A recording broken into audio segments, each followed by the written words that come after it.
Welcome back, everybody, to another episode of the Southern Outdoorsman Podcast, the first one of 2025. And, you know, if you listened last week, you heard Jacob talking about how he was pretty confident that he wasn't going to kill a buck in 2024. Well, he was wrong. We're going to talk about that today. Yeah. Jacob, how are you? Oh, I'm doing great. Felt like $1 million, you know. Went from being down in the dumps like I didn't know what I was doing to killing my biggest Alabama deer. So, yeah, it's going great. Going great. Yeah, definitely. So we got a lot to talk about there. Before we get to it, we're going to hit some video Q&As. We've been talking about this over the last couple weeks.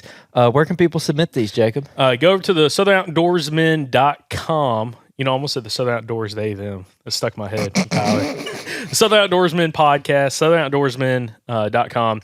There's a link there on the website for listener Q&As. You can get those submitted there. Also, there's a link down in the show notes or the video description of the podcast, and you can get your listener Q&As submitted. Again, video Q&As. And like we mentioned a couple weeks ago, if you can do it, if you're going to do it inside your truck or your vehicle, that's awesome. Just pull over real quick and do it. So we'll see if we get any crazy loud exhausts, because I'm finding that's a commonality with a lot of our listeners. We get some loud exhaust listeners. Yes, seems sir. like, at least in the small little test group that we've had so far. So let's get into the first one. All right, this one is from Cole from Wisconsin. If you're watching this on the podcast, that's really cool. Thank you. But this was my first year hunting. I'm 13 years old. I got in a buck. And so I hunt on a really small piece of private land in upper Wisconsin that my grandparents own. And so with flatter terrain like that, I was wondering what terrain features to look for when looking for a hunting spot. And it also has a lot of hunting pressure, because over the year, it has 7 people hunting on it, not at the same time, but still. It's only 40 acres. But I supplied a picture of the land, so maybe you can look over that and look for any good terrain features, because I don't have a stand yet, so that'd be cool. Thanks. Dude, that's awesome. Sweet, Cole. I appreciate you writing in, man. Let me see if I can pull up this picture real quick. We've actually hunted northern Wisconsin, not for deer, but we've tromped around up there a decent bit. And it looks very surprisingly similar to parts of Alabama, as in like how thick the cover is. At least a lot of places we hunt where we were grouse hunting, it was very thick. Like, it was like deep south thick. Things wanted to freaking tear your clothes off. Like, the vegetation is pretty aggressive there. Like, what was it? Hawthorns? Yeah. Big giant thorns. Well, yeah, because you got a false sense of confidence going through that cover, because we're not in the south, and so there's not like necessarily briars and stuff up there, at least like we have down here, and we're just busting through that stuff. And most of the time it was fine. And then we got into that one thicket that Larson brought us into, grouse hunting, and I've been like running through these thickets, you know, just pushing through it. And I get like 10 feet into it, and I'm just like, it's pain everywhere. I'm like, oh my gosh, what am I in? I was bleeding from my face. And then you look around, and all of them are like just these giant. It looks like a sweet gum sapling. It's covered with spikes. Like real thin sapling, this little, shrub tree looking thing. Now you can look right through it, and you don't notice it. And then you walk up, and it's got like, for southern listeners, kind of like honey locust, black locust spikes on it, like big spikes. And I took one right across the lip and across my face. Almost looked like I was half the Joker. Cut me out. Dude, I was bleeding. Like, I got up and we shot the grouse, and Larson looked over at me and he was like, "What happened to you?" I'm like, "I went through one of them hawthorn thickets back there, dude." I mean, I was bleeding. Like, I had blood all like down one side of my stash, and down. I think I had the goatee at the time. Yeah, and Larson's always wearing those safety glasses when he's hunting. And at first, I'm like, "Why are we wearing safety glasses?" You know. And then I was like, oh, you could lose an eyeball in this stuff fairly easily. So talking about his property is up there. Oh, that's the property. Okay, cool. Yep. So you can see the outline in red. Yeah. We'll put it up on the video for all the viewers. Pretty good looking property, actually. Yep. So and his name's Cole, right? Yeah. Okay. So Cole, the biggest thing, especially on a property like that, and you got multiple different people. You said like 7 people hunting it. Is look first off, especially when there's high pressure, and especially cold for gun hunting. First off, some of the thickest cover you're going to find on the property, that's something I'd be looking at, specifically trying to find sign and figure out how you can hunt some of that. But also like those habitat edges, because you have a bunch of neighbors next to you. You got big ag field, looks like to the west or the west side of the property. Yep. Or the northwest corner is a big ag field. So there's a I'm sure you have a lot of other hunters in that area, and I would be looking for thick cover that's not just on your property, but runs from your property onto your neighbors. Because more than likely, when the hunting pressure gets up, whether your neighbors are really pressuring the deer or some of your family members or whoever else is hunting out there, those deer, does, bucks, everything's going to hit that thick transition. They're going to travel through that, or of course bed up in it. But I would look for that specifically, especially in flatland. Like we're about to go over to Mississippi. Actually, by the time this episode comes out, we'll be in Mississippi hunting flatland, and the pressure is not going to be nothing probably as high as what you're experiencing on your 40 acres, Cole, that you get a hunt on. But again, finding those thick transition lines in that flat land, that's one of those things that you can't really see. You can't see it on a topographical map, habitat or like terrain wise. And then habitat wise, sometimes you can see it on aerial imagery, but a lot of times you just have to walk the property and find whatever that thickest, band of cover is that runs through that property, or a little pocket that a deer can go from this, little 1 acre, 2 acre little thicket, and then go a couple hundred yards to the next thicket. That's going to help you out tremendously. And also on flat land, and I can't really tell from the photo you sent us, but if there's any little, not even a creek drainage, but like any kind of drainage system that runs through that property that's lower 2, 3, 4, 5, 6 feet lower than everything else around it, depending on how wide it is and the cover around it, the deer can use that to navigate, whether they get down in it if there's not a lot of deadfall in it, and they can actually travel that, or on the edge of it. And that's just a linear path of travel you can find deer moving through, across your property. Because on 40 acres, you're not going to hold deer there. Like they're not going to live there their whole entire lives. They're going to kind of come to and from your property from your neighbors. So finding anything that sets up, that makes the best point of travel for them is going to be the best thing. So I get a habitat diversity, 2 or 3 plus edges, specifically 3 or more edges of habitat all coming together. And then also like those ditches, and then also bands of thick cover that run through that property that the deer can travel as well. And I think if you do that, you'll have a lot more success getting on deer and having opportunities at bucks. Yeah, definitely. And Cole, I'll say that just from looking at the map, my favorite part of the property is that northwest corner.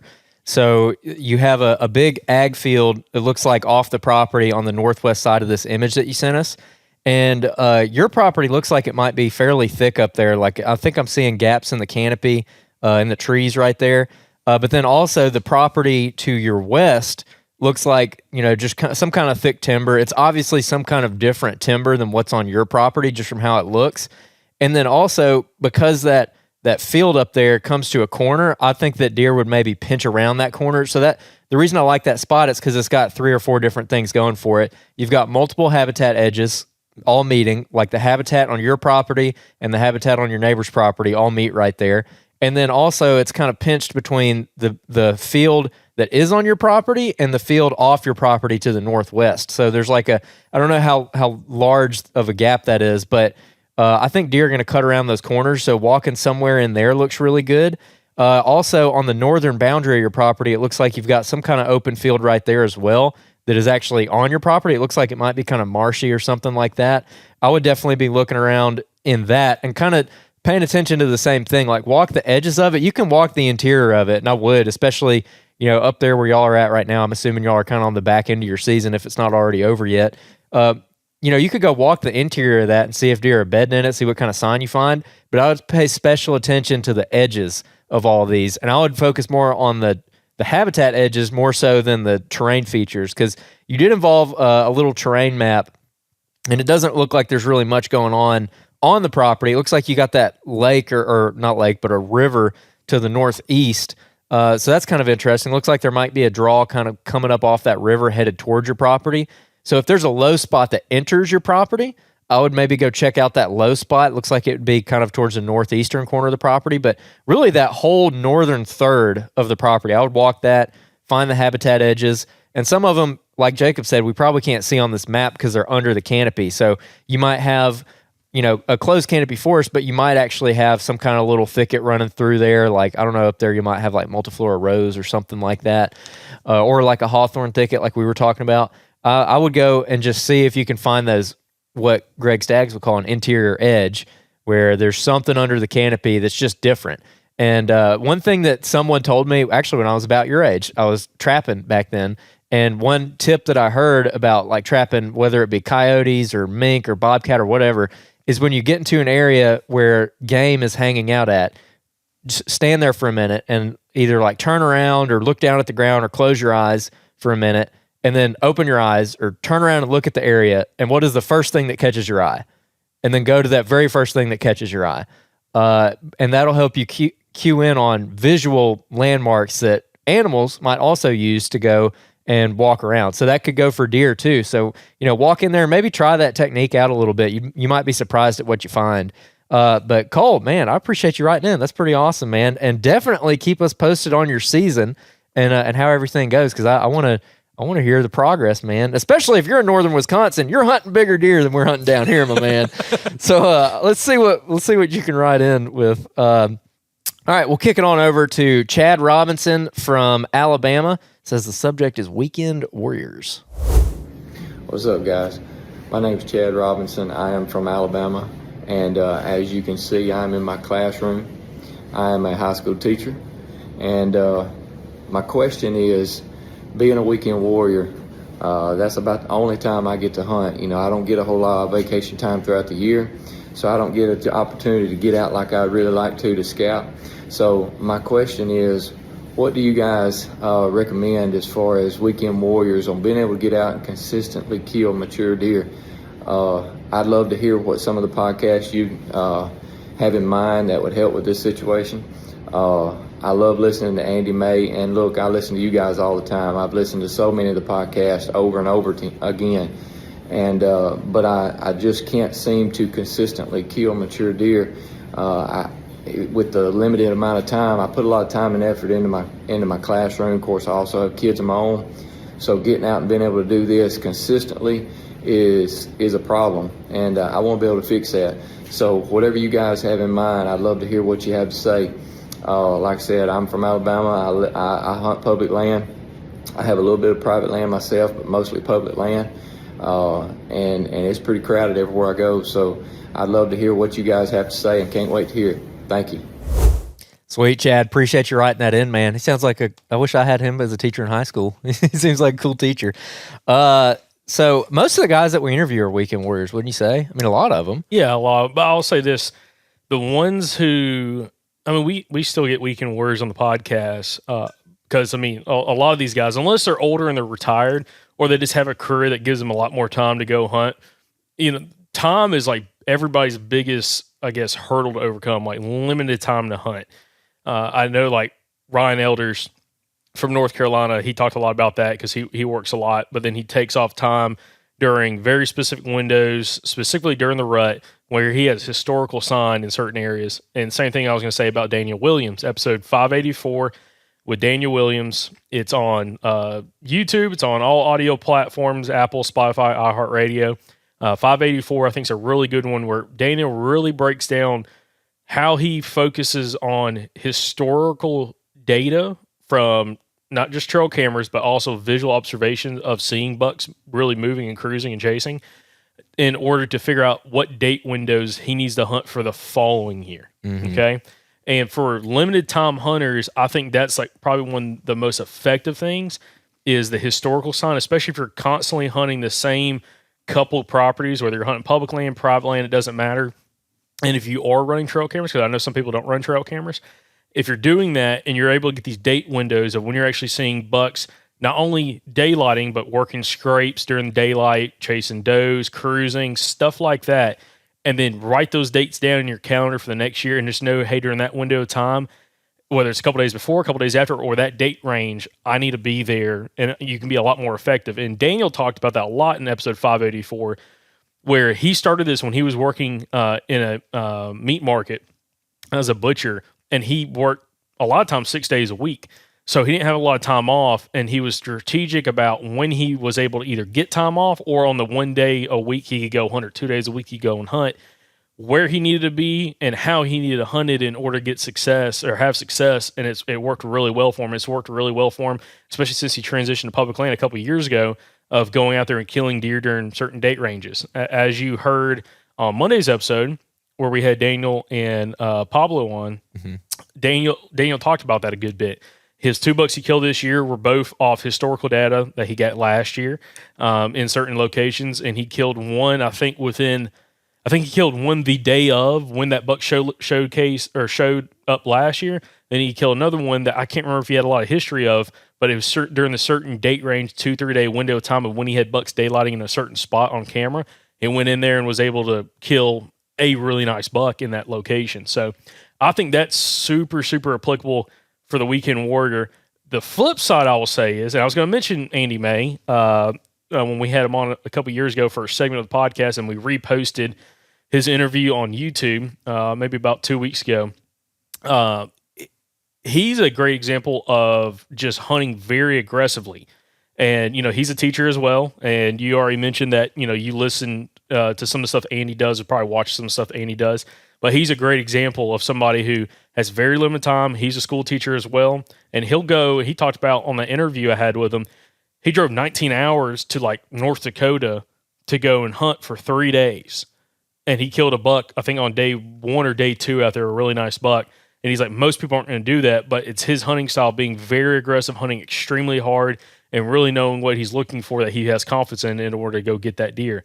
Or whether it's bumping bucks up out of their bed to figure out where they're bedded at. Maybe I can't kill that buck, but now I know kind of what they're using. I'll go over here and find that same thing in this other area.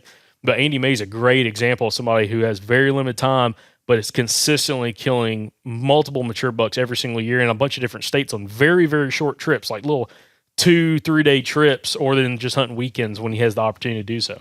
Yeah, I'd put a special emphasis on historical patterns, kind of like you're talking about, and just building history with spots too. If you've got some public, that obviously your private land you're doing that with if you're hunting it year after year, but even the public land too, finding some areas to lock down on, because that was the case with us too. You've been doing the podcast full time for 3 years now. So the last 3 years it's been different, but before that you had extremely limited time. I've only been doing it full time since this past September. So until this year, that's been the situation I'm in. And while you were talking, I was thinking back on all the different Alabama bucks that I've killed over the last 5 years or so. And I think pretty much every single one of them has been in a spot I had history with, where I found the spot. Sometimes I'd kill a deer in it year 1, but most of the time I kill the deer in it year 2 or year 3. Because year 1, you kind of find it and you're learning it and you're figuring things out. And then hopefully by the end of the season, you can look back and be like, oh, this is what I should have done. And then you can go back in the following year and actually do that. And where I get in trouble is bouncing around too much, especially if you're a weekend warrior and you're bouncing around a lot. It is really hard to be consistent on mature deer. And, I was talking to Colby at the hunting club yesterday about this. And, there's just certain times a year that we always seem to have luck. And he was talking about how it's been kind of hard at the club lately. And he's like, I get kind of discouraged in November and December because it's tough. And he's like, man, I suck at deer hunting.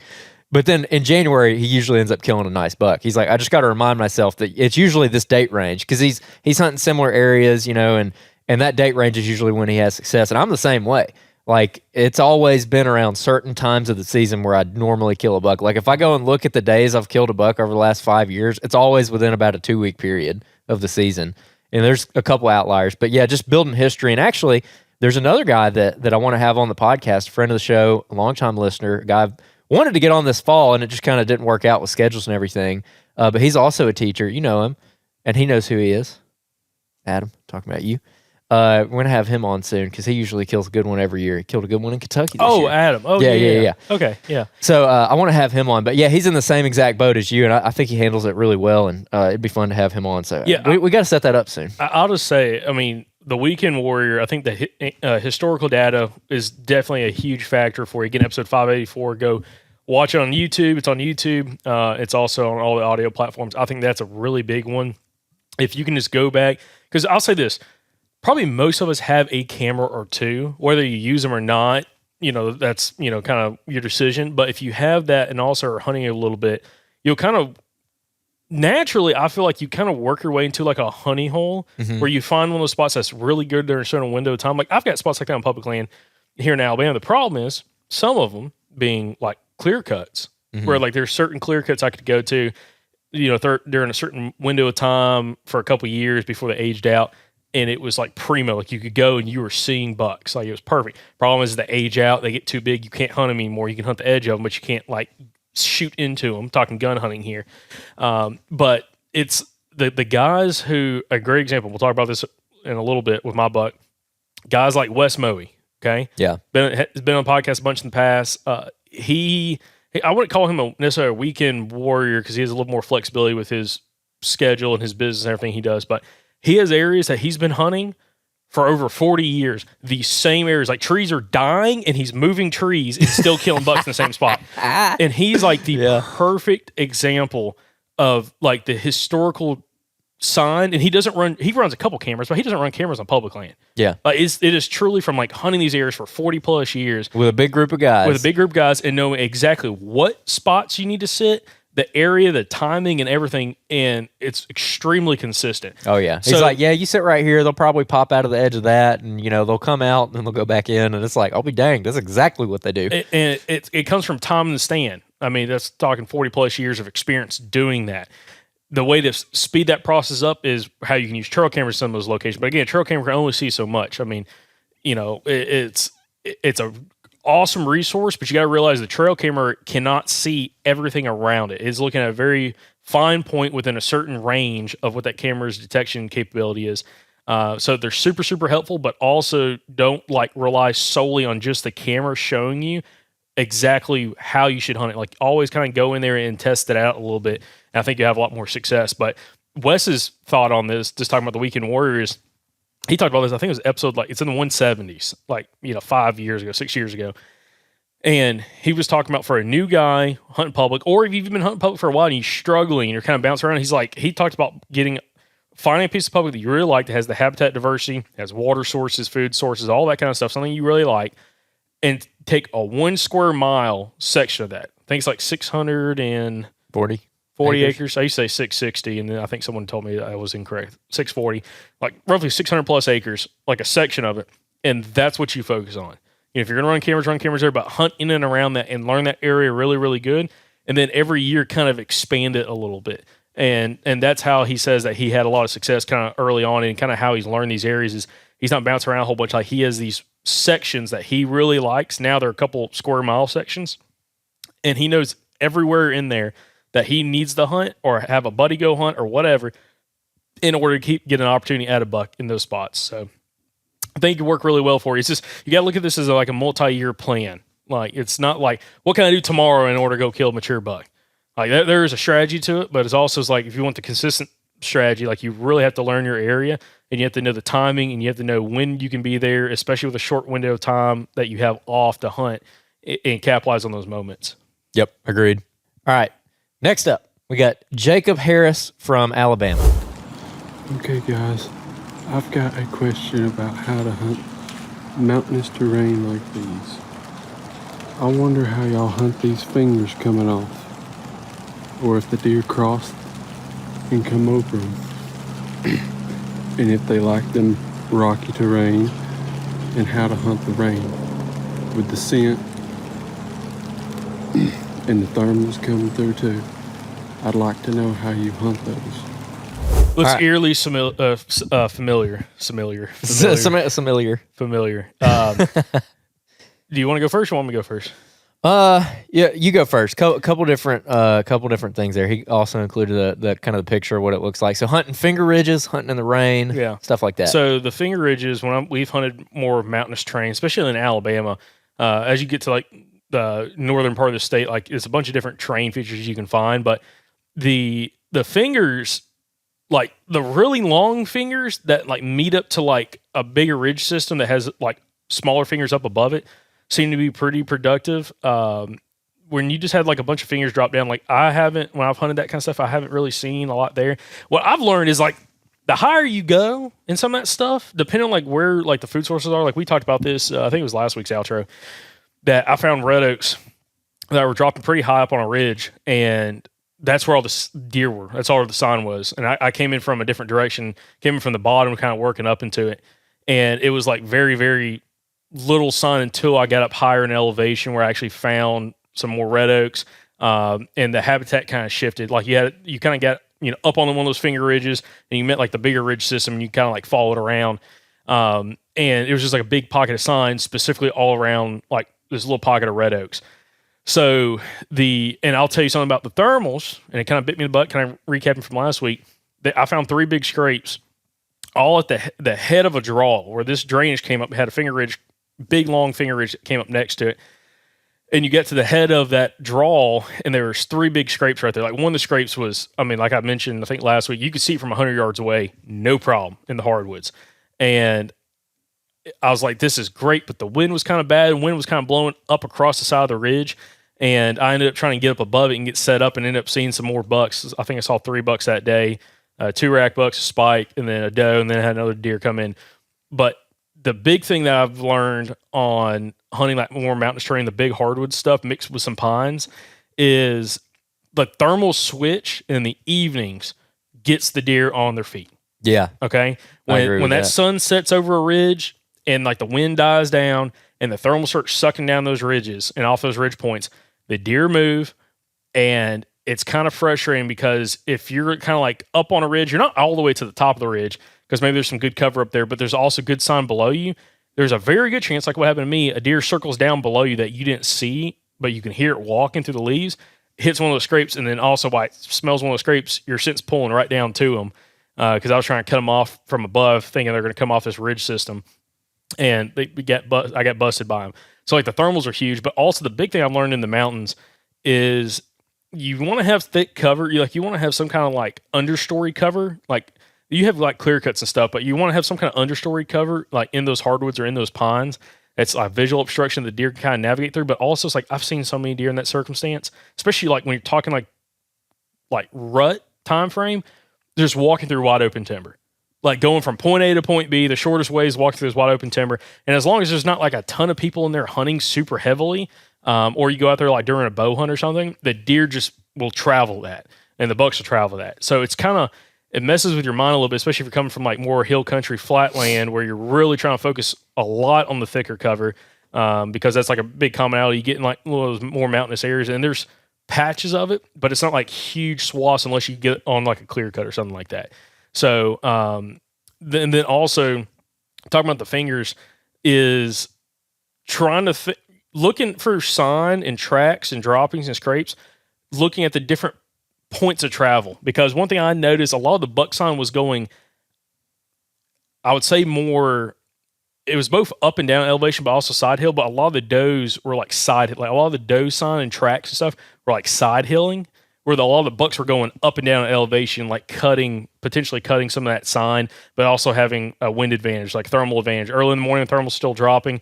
Then the evenings when the thermals drop, right, the last 20, 30 minutes of light, kind of working in, circling down from below and kind of working their way back up, which can make it kind of challenging. But the cool thing is when you kill a deer in that kind of environment, it is like the prettiest environment ever. Oh yeah, like definitely. You kill a buck in that and you're like, oh man, this is so awesome. Like I'm not in a pine thicket necessarily. Yeah. Like there's some pines, but like I'm not in like a pine thicket unless you're on one of those clear cuts. So it makes it really, really nice as like just a cool environment to hunt. And then also there's the big terrain features. Like if you can zoom out on the map and look for, we have some benches, but the benches aren't like as defined as I've seen in like Arkansas or like North Carolina or Georgia. But like those big saddles, those like a finger point that comes off a big ridge system that has like another finger point kind of coming off the side that the deer can kind of use to cut across a drainage. Anything like that, like those big terrain features, you're going to have deer movement coming through. But the problem is you hunt those areas, they have decent deer numbers, not crazy low deer numbers, but decent deer numbers, is you have to kind of trust it because you'll get in there and some of your best spots, you may not just find a ton of sign, like a ton of rubs and scrapes because they're just cruising through there really quickly while they're moving to another spot. And then a lot of times you find where all that sign is, and it may be in a spot that's like either so thick or so steep, it's like, I don't know how I can hunt this effectively because either the deer are going to be above me, 40 feet above me, or 80 feet below me, and I don't know how to set up necessarily on that without getting busted. So it's a challenge, but man, it's so rewarding when you kill a deer in that. But what's your thoughts? Yeah, when it comes to hunting those finger ridges, it seems like some of them are going to be better than others. And for me, what it seems, there's a couple things that might make one better than another. One is if there's not that many of them and you only have a couple, usually the couple that you do have are pretty good. It's, again, talking a smaller ridge that comes off of a bigger ridge. If you only have a couple, that helps a lot. Some of the ones that I've had the best luck on, at least running trail cameras, I haven't really hunted these a ton actually, but I have really, really good luck with trail cameras on them. To be honest with you, I'm trying to figure out how to hunt them effectively. I'm going to find an episode while we're talking about this. Yeah, I know we've talked to some people about this, but one of the things that I like to do is I'll just go walk them out, and usually there'll be one or two that have significantly more sign than the other ones. And I've got one right now that's like that I've hunted it maybe twice so far this year and haven't had any luck on it yet. But my cameras on that ridge are showing a ton of activity, And I just haven't, this year we had some other trips that kind of coincided with when I needed to hunt the area. So I think I missed out on the best part. But one of the things that I think makes it good is it's kind of what I call an elevator ridge. I don't know if we've really defined that term or whatever before, but what I call an elevator ridge is when you have like a bigger, steeper hill or a big steep ridge, and you've got one of these finger ridges coming off the side of it, and the finger ridge is like nice and gentle and kind of drawn out. I call that an elevator ridge. And really, I started hunting those because of turkey hunting, because they're really good for turkey hunting. Like if you're on a big hill and you've got a bunch of steep draws coming off of it, and then all of a sudden you got this one finger ridge that just goes out nice and far, and it's nice and gentle, and it's not really, really steep. That's, first of all, really good spot to call up a turkey and kill him. But second of all, the deer like them too. And I usually find big scrapes on areas like that. And I've actually got cameras on scrapes on 2 or 3 different finger ridges like that I've had all kinds of freaking bucks on this year. And just, like I said, haven't really gotten in there to hunt it yet. When it comes to actually hunting the finger ridge, though, like I said, I haven't really had a ton of luck with it yet. And I think it's just because I haven't been hunting it correctly. And I think that one thing that would help, this is something that I'm personally going to try. I don't know if it's going to work, but I'm going to try it. Is hunting maybe more towards the top of the finger ridge, like more closer to where it meets the main ridge. And the reason for that being that those deer are running up and down that finger ridge to get onto that bigger ridge above it. And also on that main ridge, you're going to have deer walking the edge of that. So you've got intersecting paths of travel right there. And so to me, going back to like what Bobby Worthington talks about, it's mathematics, right? Like you're trying to increase your odds by hunting intersecting travel corridors. And so that's what I'm going to try to do. And like my cameras, for instance, are further down these ridges. So where I've been getting a lot of these bucks on camera is probably 200 or 300 yards from where that finger ridge, elevator ridge, whatever you want to call it, meets the main ridge system. And I've been hunting down where my camera's at because I've got all kinds of nice bucks on it. But I'm like, maybe I'd actually do better if I hunted up a little bit more. And I just haven't tried it yet. But that's what I'm going to start trying this year. I'm going to go hunt it a couple more times in January when I get the chance. So maybe I'll have a story about it here soon. Yeah, an episode, to me, one of the best, it's actually 2 episodes that covers this topic, talking like the ridge points and just more mountainous hunting and terrain features wise, is with a past guest, Chuck Young. And the first episode, and this is not on YouTube, this is before we did YouTube, so you can't find it on YouTube. It's only on audio platforms, Apple, Spotify, iHeartRadio, Stitcher, all those other ones. And the first episode is episode 384. Again, episode 384, targeting compounding topo features for mature bucks with Chuck Young. So again, episode 384. And the second part to it, is episode 390. Again, episode 390, master terrain features with Chuck Young. Both of those are fantastic because he hunts kind of like what we're talking about, and especially like what Andrew's talking about, like kind of where these finger ridges are coming up and it meets the main ridge system. And he likes to hunt where they meet because you're, like you said, you're catching paths of travel of bucks coming up and down the sides of those finger points, but also bucks that are cutting across the top of those finger points, but where the main ridge meets the finger point, they're running that edge right there. Yeah. And he has a lot of success hunting that kind of stuff and, running some cameras there, but really hunting those areas during the pre-rut and the rut. So I think those would be 2 really, really good episodes for anybody out there that's kind of hunting more of that, bigger hill country, mountainous environment, especially like, probably where he's talking about in Alabama and other places. It could be extremely effective for you listening to those 2 episodes. Yeah, definitely. It's a pretty interesting. By the way, Wayne just texted me and he killed a real nice one. Gosh, Wayne. He's probably hunting Finger Ridge. I need to text him, see where he killed it at. Man, he don't smile for nothing. I've never seen him smile with anything he's ever killed. Golly, man, Wayne kills some good deer. We ought to talk to Wayne about deer sometime. He's a turkey hunter first, and he kind of plays it down. But Wayne kills some nice deer, man. But anyways, by the way, last part of your question too, hunting in the rain, man. I mean, when it comes to it, if you have the time. And if you got good rain gear, or if you just don't mind being cold and wet, I'd hunt in the rain every chance you get. Which goes to the buck I just killed. It freaking came down on us the first 30, 40 minutes right before legal light up until legal light. This is a perfect segue. Let's get into it. Yeah, So set me up. Well, I mean, but going back to the rain gear, like just going back to like rain, like I don't mind hunting in the rain as long if it's a complete downpour. If it's gonna stop or there's like it's kind of like broken bands in the rain coming through, Yeah. that's fine. Or if it's just like one of those lighter showers, like something that, you know, if you're driving the truck, you know, you got your windshield going back and forth, but if you get out, you could stand there for 30 seconds to a minute and you're not going to get soaked. Yeah. That's fine. Like I like that for hunting. And again, a lot of people we've had on the podcast have talked about bucks moving really good in those conditions. But again, having nice rain gear, really nice. So definitely invest in that. Something that's like real packable too, that you really like. But yeah, and same thing with fog. Because I was going to mention my that old 6-point I killed on one of those pieces of public land, those mountainous pieces we hunt a couple years ago. It was foggy as crap that morning. Yep. And the fog kind of broke, and we were kind of up in the middle of the fog. It was terrible. And right when the fog broke, or before the fog broke, you could see like I was seeing like does and stuff kind of coming in there, and I actually had a buck in that saddle right when I walked in. But killed that buck a little bit later on in the morning when the fog finally broke and the wind picked up a little bit, and he was locked down with the doe coming right up the ridge to me. So, I wouldn't worry about that. If it's real foggy conditions or rainy conditions, I'd be grunting personally. Yeah. I'm a grunting son of a gun right now. I've been like that now for a couple of years, dude. I'm grunting, grunting, Every 15 minutes. Yeah, not super crazy aggressive loud or anything, not like we were in Kansas, but I'm grunting a lot. And to me, in those conditions, it's really nice because, again, a buck's not going to hear another deer walking around in rainy conditions if you're grunting. So to me, it's a little more natural compared to like real calm conditions. Leaves are dry and you grunt and there's zero ground noise. To me, that's like terrible conditions to call a deer in. And the same thing in the fog. If it's foggy, especially a little damp, it's like you can grunt. You just got to have your weapon ready to go because you might only be able to see 30, 40, 50, 60 yards. And they can't see you, but you can't see them until they get inside of that range. So you got to have your eyes peeled, but it can work really well. So, But anyways, yeah, it was raining the day I shot that deer.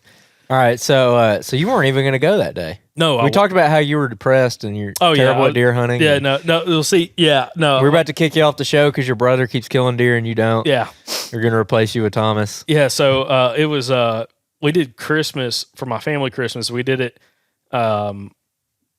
late that evening or like Christmas Day. It was like maybe 7. We started like 7 o'clock. Didn't get done until like 10.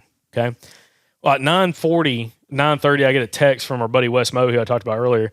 He said, "Hey, we're gonna do another hunt down here. Let me know if you want to come," because they had one the previous week that Daniel Williams went on. Chris Goodwin, Michael Perry was down there. A bunch of guys were down there, and I couldn't go. That's when I was still having my issues.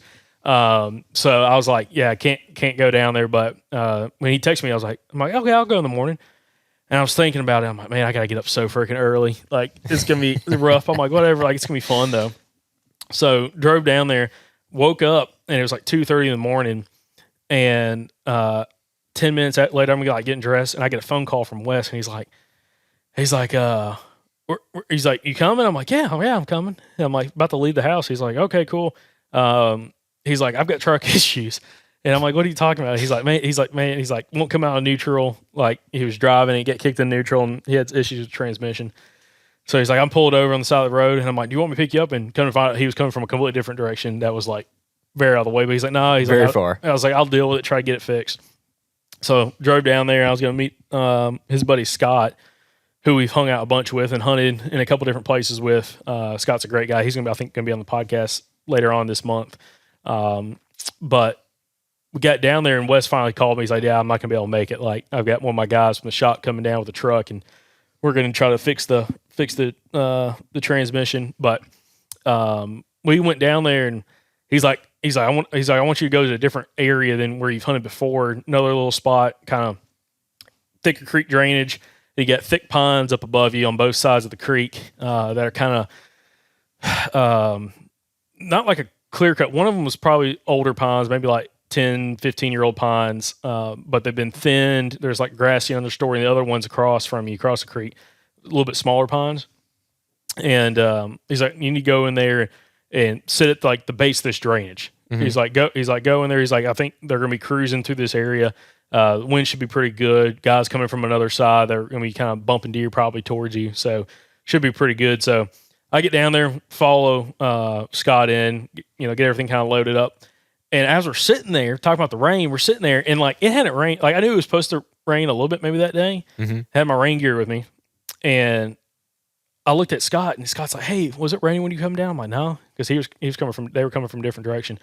He's like, dude, it was downpouring when I was driving through it on the way here. And I'm like, really? And he's coming from the other way. He's coming from the other way. He's coming from the west.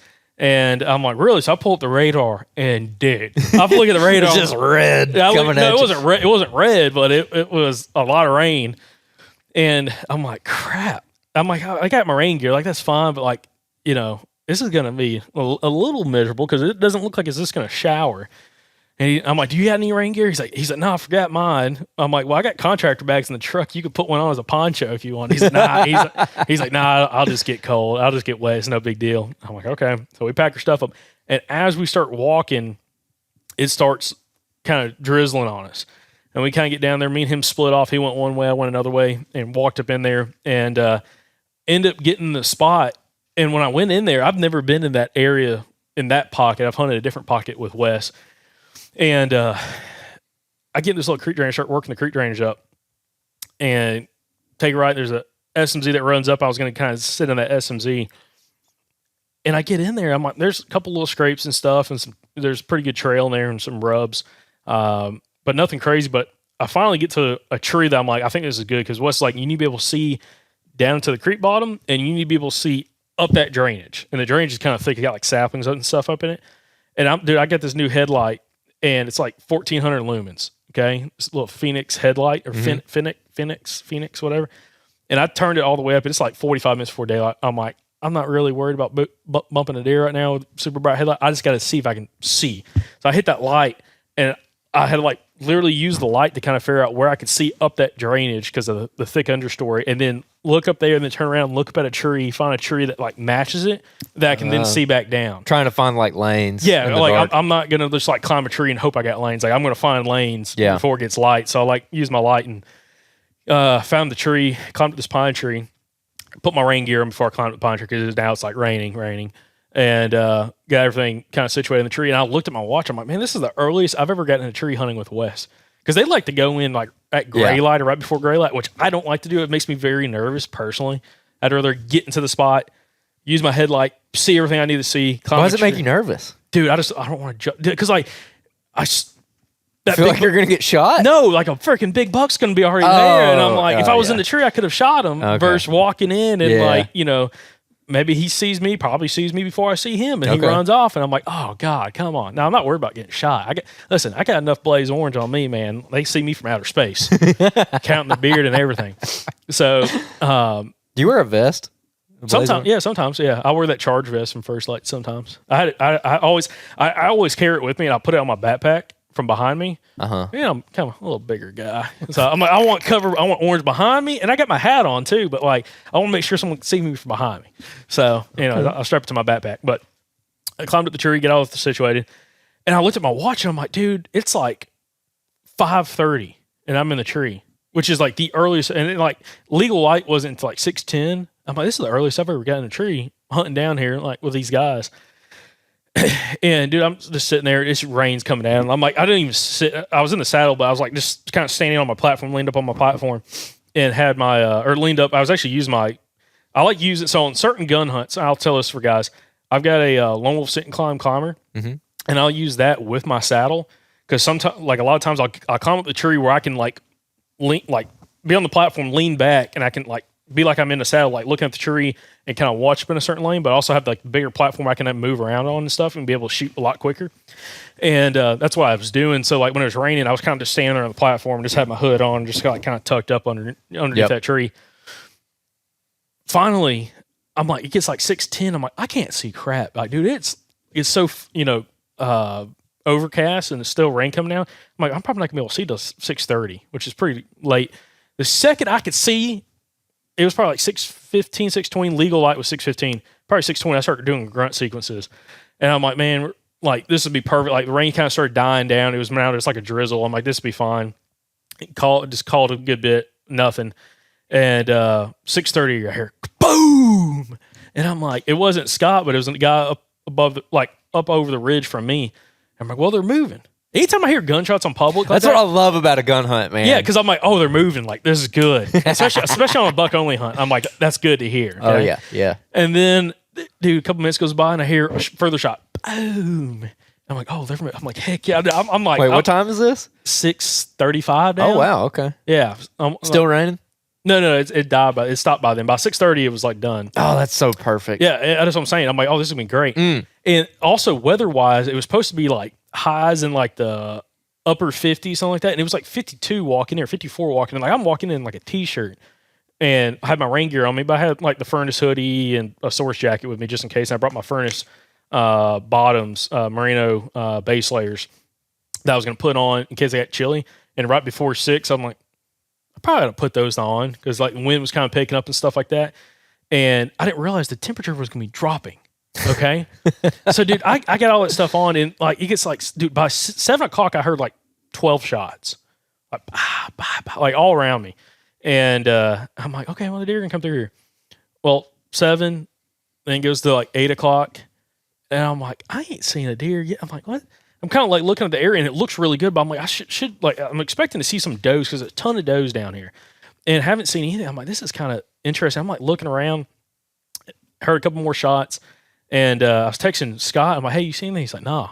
And he's hunting a spot. He had hunted the weekend previously, had 2 big shooters come by him. He couldn't get shots at him. Saw a bunch of deer, and he's like, I ain't seen nothing. I'm like, that's kind of weird. Like, I haven't seen anything yet. Mm-hmm. And it gets to like 9 o'clock, and at 9 o'clock, dude, I'm in like depression mode. Dude, I'm the world's worst deer hunter. I suck. This is terrible. And the temperature was dropping. Temperature got down to like, it was like mid upper 40s. Mm-hmm. And I had my stuff on, but I'm like, wind's kind of whipping. I'm like in this drainage system, wind's kind of whipping. I'm like, dude, this is terrible. Like I suck at deer hunting. Like this is terrible, dude. And I even thought, dude, I was like so pissed. And I'm like, just thinking that like, cause I'm like, I don't know if I did anything wrong, getting down the spot looks good, but I'm like, just like all these like mishaps I've had. I haven't seen a shooter buck like all season in Alabama, which is very surprising at this point of the year. And I'm like, man, I'm thinking. Just a quick side note. Yeah. You know how we were talking earlier about annual patterns and building history with spots, and how I said that we usually end up killing. This is really me and you. We usually end up killing our deer on certain date ranges every year. Yeah. Well, those date ranges are gone. They passed. Yeah. Oh yeah. We're past the good part of the year for us. I was telling Thomas, I'm like, dude, I've killed bucks in Alabama and other parts of the state after like the 15th of December, 16th of December. Mm-hmm. But most of my deer get killed in the first 2 weeks of December. Yeah. And now it's like, I'm like 5 days from the end of December. Now we're behind the 8 ball now. And I'm like, this kind of, even where we're at, it's kind of like later part of the rut there too. And I'm just thinking in my head, I'm like, where can I go where I could actually kill a buck at some point in the season? I'm like thinking of other properties and stuff like that. It gets like 9 o'clock and I'm like, I was thinking about for real leaving, just going back to the truck. Cause I was just like, I'm like, dude, this is miserable. Just like the lack of seeing deer. I'm sure other people can relate with that. Like you hunted hard and like nothing really breaks your way. And you're like, I don't know what I'm doing wrong. Yeah. Compared to like past years, but it's just like, I'm just struggling. And it like hit me. I was like, dude, this is terrible. But I told Scott, I told him like we'd sit at least till 11 unless we were seeing deer move around that time. And then we sit a little bit longer and then we'd re-meet up and then kind of figure out what we want to do for the afternoon. So I'm like, I'm not walking back. I'm going to wait for Scott. So I'm sitting there. And at this point, dude, I'm pissed. Okay. It's because I'm like, dude, I suck at hunting. And I'm like, I'm on my phone like this, dude, like watching reels. And I had the volume on. Okay. Like not all the way up, but I had it all the way down, like where it's off. And I turned it up on where I can like hear it. I'm like sitting here like watching reels and stuff. I'm like, I ain't going to see crap, dude. And then you're just trying to occupy yourself so you don't wimp out on Scott. Yeah. And I'm like, where you're like, we're sitting till 11 and then you're back at the truck at 9:45. Yeah. And dude, I'm sitting there and I've been on it for like 15, I'll be on it for a couple minutes. I say a couple minutes, it might be 10 minutes. I don't know. But like, I'll be on it. I kind of like look around and I'm like, God, dude, this is. You're on it for 15 minutes and you do a quick 12-second scan and then you look back at it for 15 minutes. It's like, there's probably all kinds of deer walking by. Yeah. And like, it dried out, but the wind had picked up where the leaves were dry now. So I'm like, I could hear someone walking if it was like in and around like this area I was sitting in. But dude, I'm telling you, I was just in the dumps. Like just, I'm like, dude, I suck. Like this sucks. And I'm on my phone and I forgot what I was watching something, and I was about to laugh. Okay, and all of a sudden I hear like a stick snap and like sticks moving or something to my left, and there's been squirrels around, and I'm like, oh, probably a squirrel. And I just like look over to my left, and there's this buck working a licking branch 45 yards from me. And he's in open woods, right? He's on the edge of some thicker pines. Okay. But like, I mean, he's on the edge of it, but like, he just has his head up in it, just like thrashing his branch. I'm like, ain't no way. And Andrew, I was texting you early that morning. He's like, dude, you better not let a legal buck get by you. You better shoot something. I'm like, I don't want to just kill I was like, you better shoot the first legal deer you see. I don't want to do that. I'm like, I've killed enough really, really little deer in the past, but I see him and he's got his head up in this licking branch and he's just like thrashing it. And I'm like, that looks like a pretty good deer. So I grab my gun, pull the gun around, and I swing the gun around on him. And at this point, like, I can't tell what, I just saw like frame and he just had his head up. I'm like, he looks like a pretty good deer. I get the gun on him. He puts his head down and he starts walking like towards me, kind of like quartering towards me. And I'm like, man, that's a pretty good deer. And then he like turns, I thought he was broadside, but he was still like kind of quartering towards me, but got more broadside and started like kind of working up the edge of this drainage. And I'm like, I saw his beams and I saw his time length, and I'm like, oh, you're dead. And I saw his body. I saw his body and saw how big his chest and brisket was, and I'm like, oh, you're dead. I'm like, dude. I'm like, safety was off. I'm like, bah! I did just shoot him, and I shoot, and he like runs up the drainage like maybe 20, 30 yards, and then he like drops back in the drainage. He's like standing there, and he's like kind of like looking around, and I racked another round to shoot him again potentially. And I looked at him through the scope, and I can just see blood just pouring out of this deer. Oh, my God. And I'm like, okay, I don't need to shoot him again. And he was like just standing there for a second, and he kind of like looked around, and then he like started stumbling. He's like doing the whole side step stumble going back and forth, and then hit the ground, and then kicked a little bit, and then tried to get back up.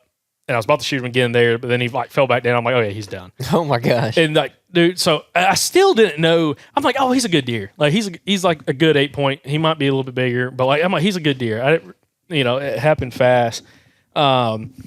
And I called you, and like there was no buck fever until like I was sitting there for a second. I could see him dead, and like he's kind of, I don't know what it is. Every time I shoot a buck, I swear he finds the one big oak tree and he lays on the other side of it. So like I'm in the saddle, like swinging around the tree, going back and forth, looking, trying to like look at the buck. And finally I see him. I see his antlers sticking up. I see like he had his right beam down, his left beam was sitting up in the air. I'm like, oh, that's a good deer. That's a good deer. And like at that point, I was like, I wasn't like shaking quite yet until I called Thomas first. Mm-hmm. I called Thomas, like, hey, I shot one. And he's like, you shot one? I'm like, yeah. And then I'm like freaking doing this, and I'm like just like shaking in the tree. And he's like, how big is that? I'm like, I don't know. I mean, he looked pretty big. Like, I don't know. And because I've never had, every time I shot one in Alabama, I'm like, oh, he's a good deer. He's a real good deer. Get to him, I'm like, yeah, he's all right. I mean, he's good, but like, he's not as big as I thought he was.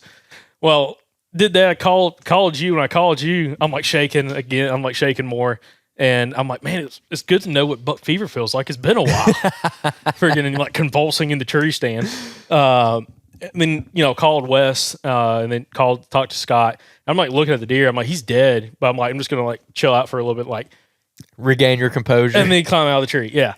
And, finally, I get down. So it happened at 9:45. Finally, I get down. It was like 10, maybe 10 o'clock.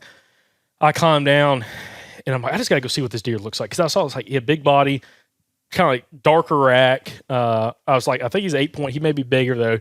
And I walk up to him. The second I finally get up to him. First off, it is a bloodbath. I've never shot one with a rifle and had that much blood everywhere. Shout out to the Hornady ELDX bullets. Yeah. Oh my dude. I mean, Entry X a whole, but like he had blood. I mean, all down both sides of him, but because he like flipped around the ground a little bit, there was blood on his whole right side of the main or his whole right rack was covered in blood. There's blood on the trees around, blood on the ground. Like it looked like it was ridiculous. But finally I get up to the deer. I'm like, dude, this is the first time I've ever had ground growth. Like he's bigger than I thought he was. He's a lot bigger than I thought he was. I'm like, holy crap! It ended up being a 9-point, and just look at like big body on, big chest, big neck, big body, big big hooves. Where is he? I thought you were going to bring him. He's up at Weaver's right now. Oh, I thought you caped him off the head. No, I took him to Weaver's. Okay, it kept raining later on that day. Yeah, and I'm like, I don't have a place I can get in a covered shed to cape them out. Plus, I'm like, I got so much stuff in the back of my truck, and I've got that hitch. I had put them on the hitch receiver.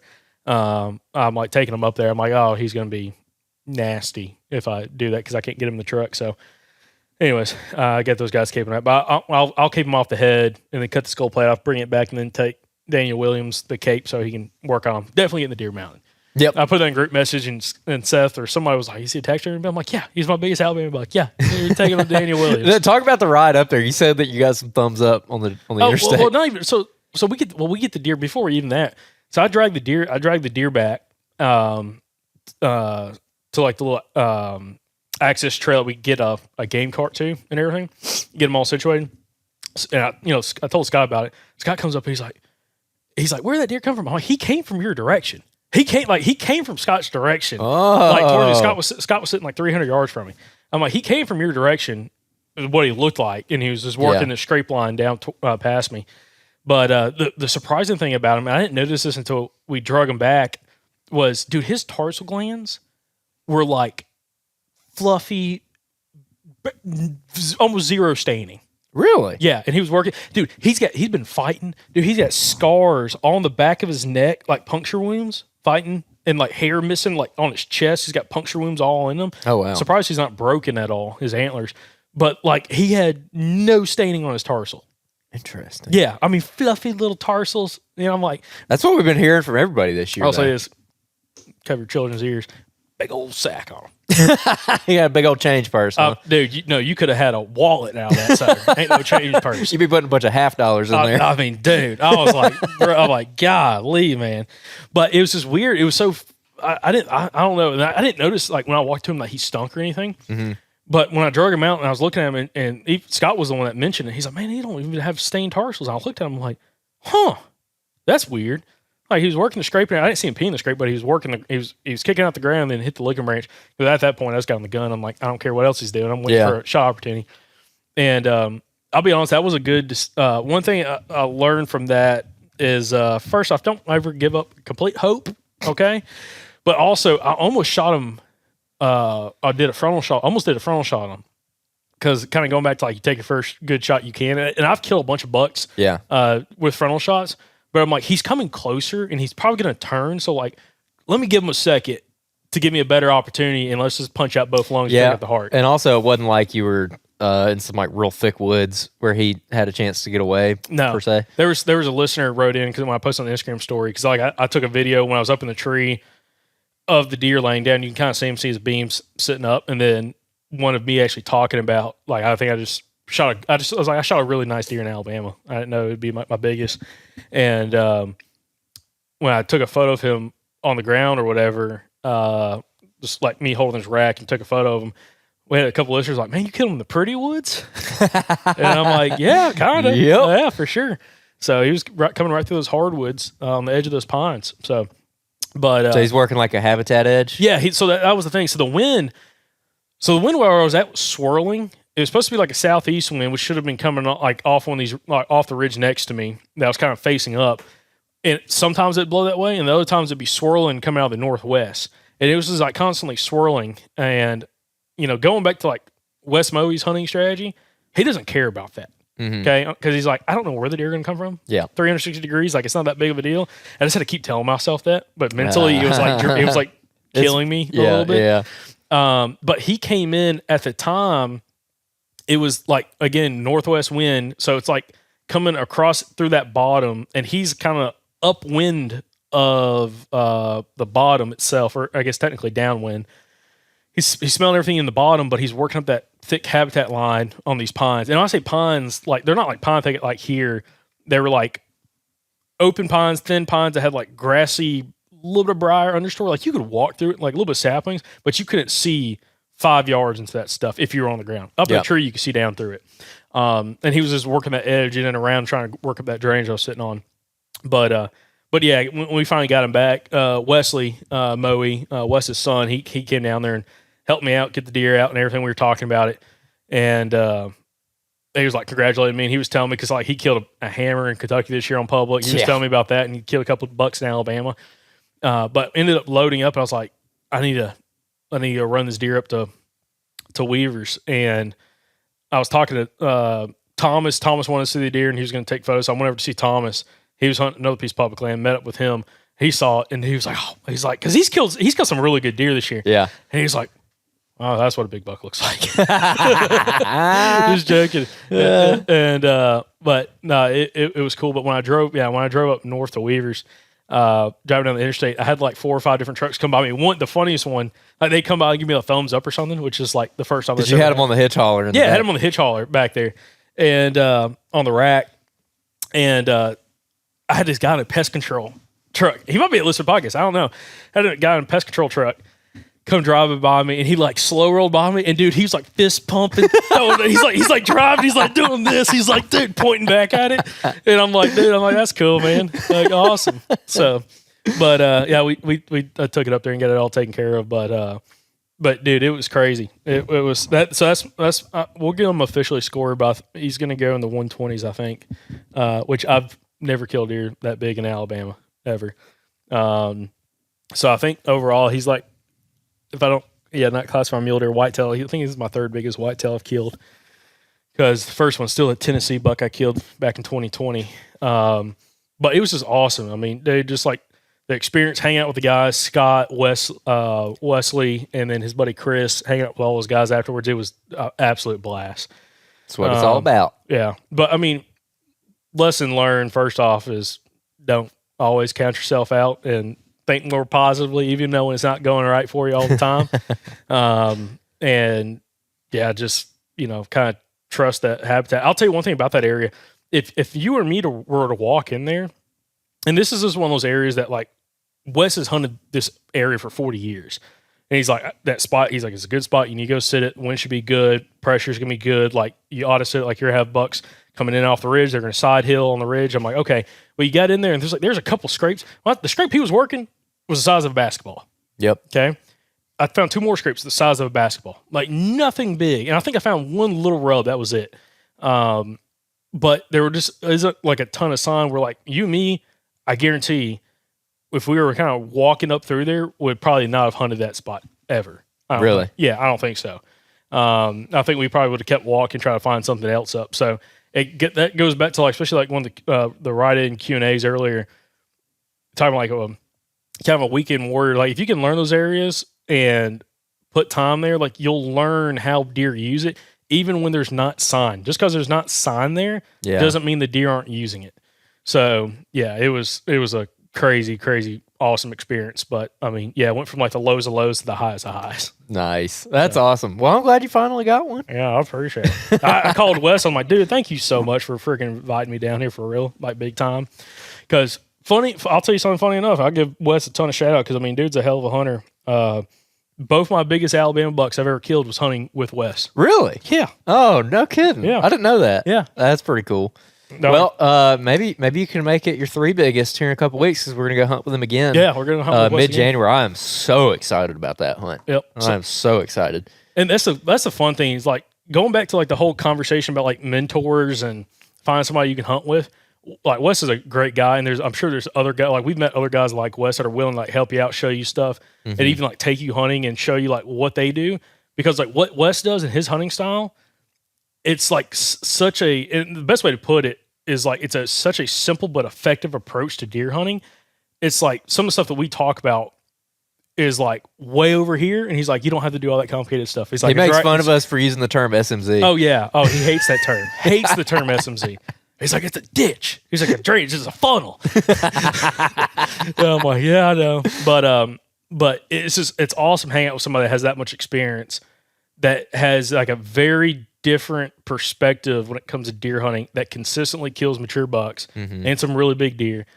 But he also makes hunting very, very fun. Like it's not, if you hunt with Wes and hang out with him, it's never like, oh man, the conditions are right. It's like, if it doesn't work out, cool, we'll just go over here. Like it's like very, the way he hunts is very, I'm not gonna say low stress, but it's like, he has like a different perspective when it comes to deer hunting, which to me brings the more fun. Yeah, it's just like, fun. It's more fun, but it's also extremely effective. Yeah, like you're out there, you're trying to shoot a big deer, but at the end of the day, I mean, it's just as much about coming back and talking smack with each other and talking about what you saw, and it's like a group experience. It's just especially after a long season and especially in the early season, we're kind of going out to all these different areas and you're hunting alone a lot, and then you get to go be in that more of like a camp atmosphere. I always enjoy it. It's always the highlight of my season, and like I tell people that every single year. Like those deer camps are the absolute highlight of my season. It's like when we went to Kansas, the buck was like really cool, but honestly, the house every night with Cade and Sev was so fun. Like that's what I look forward to the most, and that's why I'm so excited about this trip coming up with Wes. Like that's just gonna be, and this one in Mississippi. Like they're gonna. I don't care what I shoot, but I know I'm gonna have fun. Oh yeah, I hope I shoot something. Well, but one thing I mentioned, so that was also the first 9-point I've ever killed in Alabama. I've never killed anything bigger than 8-point in Alabama. You usually kill 7 points. Yeah, like dude, I'll kill one. Like the one I killed last year, I'm like, oh man, I killed a real good 8-point, and I get down there and he's got a busted brow tine. I mean, literally at the main beam, and I'm like, you're kidding? Just sheared it like, right off. I'm like, yeah, because like my 2 other biggest bucks in Alabama are all 7 points. I broke off a brow tine. Or actually, the one I killed with West, he's just a big 7-point, 3 on one side and 4 on the other with brow tines. But it's so that was cool too. But it was just an awesome experience hanging with a great group of guys and hunting, that camaraderie, and also like when you have a much more experienced hunter who has a lot of experience in the area that tells you something, act on it. Yeah, I'm gonna do my own thing. Like, dude, there's a reason why. Like, again, Wes typically bucks out every year, killing some really big deer. And like he's got his honey holes. I mean, that's what it comes down to. It's a couple different pieces of public land. He knows them extremely well, when to hunt, where to hunt, how to hunt, timing wise, and goes down there and capitalizes. Yeah. So because he talks about this too, the way him and Scott hunts, their season doesn't even get started like heavily until like Christmas. Yeah. He's anything before Christmas, he's like, oh, it's just, yeah. It's just, we'll get out a little bit, bow hunt a little bit. Like he killed a nice buck with a bow a couple years ago. But he's like, I don't really get started until Christmas. And then from Christmas to the end of the year, or end of the season, February 10th, that's when he hunts real hard, and that's when he kills all of his bucks. Yep. Yeah, man, I wish we had more time to do stuff like that in January. But like hunting industry does all these trade shows in January. Yeah, I know. And I'm going to complain to everybody there who will listen. I'll complain about it. Be like, hey, you know what's happening in Alabama right now? The rutting, son. This would be like you scheduling a trade show on November 10th or something. This is egregious. Yeah, it's like, what are we doing here? That is so true. But anyway, I'm trying to think any other kind of takeaways. Well, we got these hunts coming up. Y'all are going to hear a lot about this Mississippi camp. We're going to do a couple podcasts there. It's going to be really good. This is the first episode of 2025, Yep. So appreciate everybody listening. Hey, I hope y'all enjoyed the episode with Pablo this past Monday, by the way. Hilarious. That was a fun episode, man. That was a really, really fun episode. Fun one to end the year on. 2024, great year. Heading into 2025, got a bunch of stuff coming up. I know in the next couple weeks, we're going to be interviewing a biologist about moon stuff. So if y'all got any questions on that, you'll make sure to go ahead and write them in before we record that so we can hopefully include some of them and kind of work that into the interview. So we're super excited about that one. But, man, we got so much planned for 2025 as far as places that we're going. We were talking to the family about it when we went up to Nashville for Christmas the other day. And they're like, where are you going to go this fall? And I started rattling it off, and I was like, actually, like every southeastern state, pretty much. Well, not hunting-wise, interview-wise. Yeah, interview-wise. We're not hunting every southeastern state. No. Not this year. No, I'm good on that.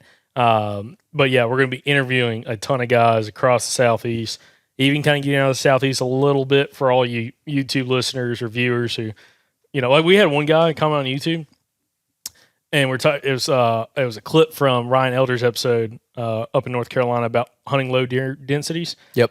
And it might have been the full interview. And the guy was like, man, I feel like this, I'm talking about low deer numbers or deer densities, a little, what do you call it? Like not accurate or something like that, or misleading. He's like, I'm in South Dakota and, we have super low deer numbers. And he's like, 99% of the habitat doesn't hold deer. So, like, they're on in little pockets. And I'm like, that's true, but, like, we didn't do it through the lens of a South Dakotan. No. This is, like, East Coast, Southeast, like... Appalachian Mountains. Very low deer numbers for that area. Yeah. So it's all relative to where you're at, guys. Okay. That's right. So, anyways, but appreciate everybody watching. Even if you're, we got some Canadians that especially watch the podcast on YouTube. Yeah. That comment like Ontario killing deer. I'm like, y'all, that sounds cold. It sounds cold, man. It sounds terrible. Like, us deep south hunters. I mean, dude, it's 55 outside. We're about to get this big cold blast in the next 2 or 3 weeks. Dude, it's gonna be like 18 degrees. Like when we're supposed to be at ATA. Yeah, it's gonna suck. It's gonna be colder up there. Yeah, it's gonna suck. And also, we're gonna miss it down here. I know it sucks. It's probably gonna snow. They said. I don't care about that. Well, I'm just thinking travel. Speak about snow. Okay, listen. Travel's gonna be a nightmare. Total side note. It has nothing to do with hunting. Dude, I found a Facebook group like 3 days ago, and it's called Backyard Snowmakers or something like that. What? And it's like, dude, it's how you can like make snow in your backyard if you have like the right temperature, and they have like these spray systems that you can build to like make art. Like it's artificial. It's real snow, but it's artificial. It's not falling from the sky that you can do in your backyard. And dude, it is awesome.